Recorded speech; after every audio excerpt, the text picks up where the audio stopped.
Maternity benefit act 1961 अभी 2017 में amended हुआ, जहां पे भी 10 या 10 से ज्यादा एम्प्लॉइज काम कर रहे हैं उन सब जगह पर ये लागू हो गया। और जो ईएसआई एक्ट में जो 1948 में थे उनको एक्सक्लूड कर दिया गया, उन महिलाओं को, और covers permanent, temporary and contractual women employees. तो कॉन्ट्रेक्चुअल भी, टेम्पररी भी, परमानेंट भी, सबको आपको सैलरी देना होगी। छुट्टी लेने से पहले अगर आपने 12 महीनों में 80 दिन अगर आपने काम किया है तो आप डिलीवरी जब भी होगा तो फिर छुट्टी पे जा पाएंगे। तो शुरू के 2 बच्चों में 26 सप्ताह की छुट्टी, थर्ड चाइल्ड के लिए 12 सप्ताह की। कमिश्निंग मदर्स, सरोगेसी, उसको भी, एडॉप्शन वाला भी है, अगर कोई 3 महीने से छोटा बच्चा गोद लेके आ गए तो उसको भी 12 सप्ताह की छुट्टी है। इसलिए ये विमेन एम्पावरमेंट और ये सारी चीजें इसलिए नहीं होती। सरकार को ही बीच में आना पड़ेगा, प्राइवेट वाला अपना प्रॉफिट देखता है भाई, प्राइवेट वाला नहीं देगा। तो इसलिए उसको लिखा था कौन सा, क्वाइट एग्जिट। क्वाइट एग्जिट का मतलब यही है, शांति से निकाल देना। तो वर्क फ्रॉम होम, अब एम्प्लॉयर एग्री होगा तब वर्क फ्रॉम होम करेंगे ना। बोल देंगे मेरा कोई काम ही नहीं है घर से करने लायक, हमको यहीं आके करना है। क्रेश फैसिलिटी, बच्चों का झूलाघर, 50 से ज्यादा अगर महिलाएं होंगी एम्प्लॉय तो आपको एक बच्चों का झूलाघर बनाना, यानी एक रूम, बड़ा सा हॉल जिसमें झूले टांगने और एक महिला को केयर करने के लिए रखना भी है। और 4 बार महिला फिर उसमें विजिट करने भी जाएगी जो एम्प्लॉय होगी, तो जॉब ही चला जाता है। इससे अच्छा तो सोचते हैं कि ये झंझट नहीं करना, ना क्रेश फैसिलिटी करना है, ना छुट्टी देनी 26 सप्ताह की। Financial and health provisions, wages paid at average daily wage rate during leave, तो ये आपको पूरा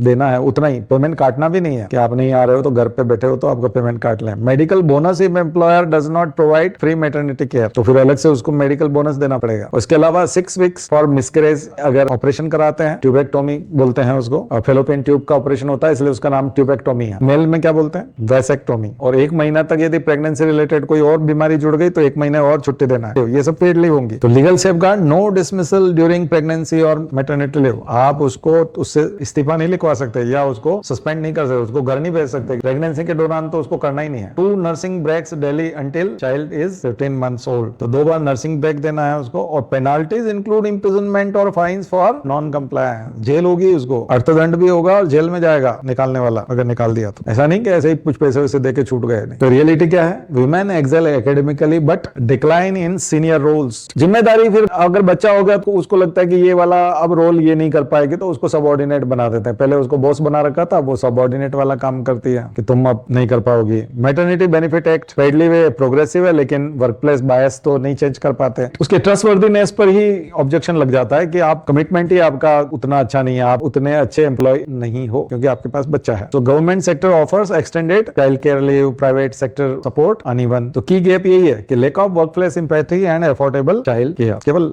लॉ बन जाने से नहीं होता। मैंने आपको पहले भी बताया, महिलाओं के मामले में और गरीबों और दलितों के मामले में जितने भी लॉज बने हैं वो इनफ हैं, एक्ट तो काफी बन गए हैं लेकिन इंप्लीमेंट नहीं हो पाते हैं।